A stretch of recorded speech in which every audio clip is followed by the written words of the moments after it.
Herkese merhaba, İzmir Ekonomi Üniversitesi'nden Ceren ben. Bugün sizlerle birlikte Sıla ve Koray arkadaşımızlayız. Bugün sizlere YKS sürecini çok az kala, arkadaşlarımızın o yıllarda neler yaşadığını, neleri deneyimlediklerini ve o süreci nasıl yönettikleriyle ilgili bir konuşma yapacağız. Merhabalar, ismim Sıla Özgül. Endüstri Mühendisliği 2. sınıf öğrencisiyim İzmir Ekonomi Üniversitesi'nde.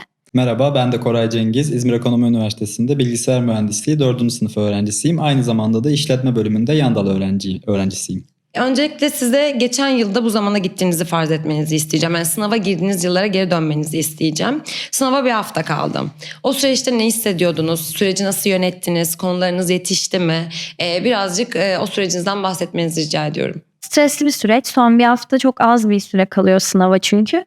Ama çalışmalar devam ediyor genellikle. Özellikle deneme çözüyor öğrenciler. Ben de öyle yapmıştım. Onun haricinde birazcık daha mental olarak kendini o ana hazırladığım bir süreç oluyor.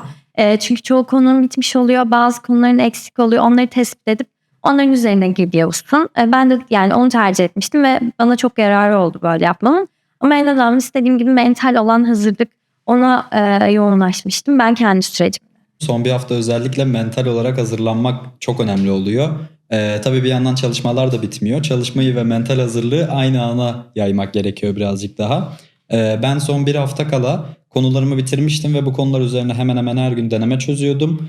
Ve özellikle en zayıf olduğum derslerde en zayıf olduğum konulara ekstra özen verip bunlarda farklı türde sorular görmeye çalışıyordum. Bence yapılabilecek en iyi şey de bu son bir hafta kala. Yani buradan anlamamız gereken son ana kadar aslında o çalışma süreci hiçbir zaman bitmiyor ve stresi yönetmek gitgide daha da zorlaşıyor aslında. Ben öyle anladım. Eminim şu anda aslında bunu yaşayan birçok öğrenci vardır. Peki diyelim ki sınava son bir gün kaldı. Yarın sınava gireceksiniz. O an ne yapardınız? Yani o son gününüzde yine ders mi çalışmak isterdiniz? Yoksa sosyalleşmek mi isterdiniz? Veya o zaman keşke böyle yapsaydım ya da iyi ki böyle yapmışım dediğiniz şeyler var mı? Ben ders çalışmamayı tercih ettim. Çünkü az önce vurguladığım o stres seviyesinin kontrolü bence son gün için en zirve noktası. O yüzden öğrencinin birazcık sakinleşmesi, biraz kendine dönmesi benim için önemliydi. Çünkü ben biraz çabuk stres yapabilen bir insandım. Dolayısıyla kendime izin verdim. Çünkü sadece çalışmakla da olmuyor. Bütün bir yıl çalışıyorsun ve emeğini orada ortaya koymaya çalışıyorsun. Dolayısıyla onu birazcık kendi içerisinde böyle öğrencinin eritmesi gerekiyor o yükü. Ben de o yüzden o gün çalışmamıştım. Biraz dışarı çıkmıştım, biraz hava almıştım ama böyle çok çok farklı etkinliklerde yapmamaya özen göstermiştim bir şey olmasın diye.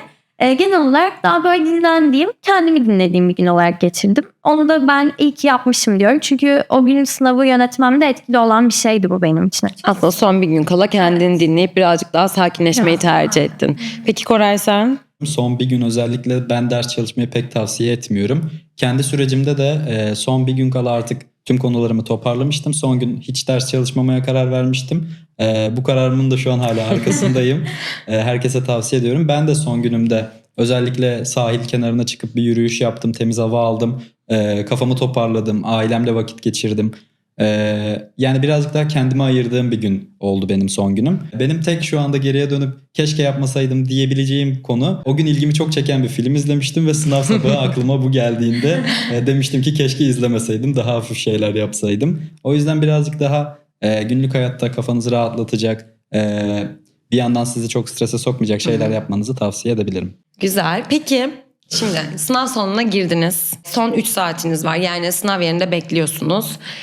Bugün olsanız ne yapardınız o sınav yerinde olsaydınız? Sınav salonuna girdim. Önümde 3 saat var. Sınava başlayacağım. İlk önce hatırladığım ilk şey, derin bir nefes aldım ve kendimi motive etmeye çalıştım. Dedim ki Koray, sen bu sınava çok uzun zamandır hazırlanıyorsun. Artık son bir deneme çözüyormuşçasına bir kere daha sorulara bak, bitir ve güzel bir notla üniversiteni tercih et. Tercih dönemine geçiş yap diyerek kendimi motive etmeye çalıştım. Sonrasında zaten bir kere ilk soruya başladıktan sonra devamı geliyor. Kafanızda ne o stres kalıyor, ne herhangi bir problem kalıyor. En azından benim için öyle olmuştu. Birazcık daha başladıktan sonra rahatlıyorsunuz. Sadece başlayana kadar kendinizi güzelce motive etmeniz önemli bir etken. Muhtemelen başladıktan sonra her şeyi unutuyorsunuz. Etrafınızda ne var ne yok. Amaç orada sadece bir şeyleri yetiştirmek oluyor. Peki Sıla sen? Benim için şöyle, ben biraz daha Kore'ye göre sanırım kaygılı bir insanım. Sınava geldiğimde çok stresliydim ama ben de bir derin nefes aldım. Sadece bence kişinin kendisine şunu hatırlatması gerekiyor. Sen bütün bir yıl çalıştın, çabaladın ve bunu defalarca aslında denedin. Denemelere girdin, bunu prova ettin vesaire. Bunları hani birazcık aslında yaptığın şeylere odaklanıp kendine güven vermen gerekiyor bence. Ben öyle yapmıştım. Başlayana kadar çok gerilmiştim. Ama başladıktan sonra zaten belli bir taktiğin olduğu için o sınava dair, belli bir deneyimin olduğu için gerisi akıp gitmişti. Başlayana kadar o stres devam ediyor. Başladıktan sonra aslında her öğrenci onu aşıp devam edebiliyor o sürece. Zaten o süreçte ailelerimiz hep şey diyor ya, sen artık elinden geleni yaptın. Evet, Hani artık aynen. olacağına Evet. varacak gibi. Aslında birazcık da onu zamana bırakmak gerekiyor. İzmir Ekonomi Üniversitesi ailesi olarak bizler de sizler gibi çok heyecanlıyız. Bütün aday öğrencilerimize sınavda başarılar diliyoruz.